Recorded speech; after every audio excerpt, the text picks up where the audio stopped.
মারা গেছে, ওনাদের আত্মীয় স্বজন আছে ওইখানে, অনেক কান্নাকাটি করতেছে।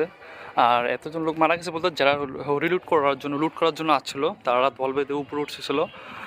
সে উপরে ওঠার ক্ষেত্রে কিছু ওনাদের ভিতরে লোকজন যত জানতে পারছি যে কেউ বাইরে থেকে তালা মেরে দিছে, তারপর আগুন ধরা দিছে, এভাবে কিছু লোক মারা গেছে। কতজন মারা গেছে সেটা সঠিক জানা নেই। এখানে পুলিশ আসছে, সেনাবাহিনী আসছে, বিডিআর আসছে, ওনারা দেখবে। আর আগে যা লুট হয়েছে, যা লুট হওয়ার হয়ে গেছে, তারপর এখন এই লুট ঠেকানোর জন্য সেনাবাহিনী এবং বিজিবি পুলিশ আছে।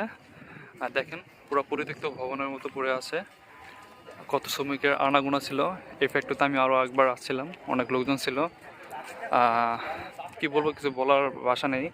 যে রাজনীতির ক্ষেত্রে যে উনি দল করতো, উনি একজন এমপি ছিল রানিং, সেক্ষেত্রে উনি এখন ক্ষমতায় নেই, সেক্ষেত্রে ওনার ফ্যাক্টরিগুলো পুরো দেওয়া হয়েছে।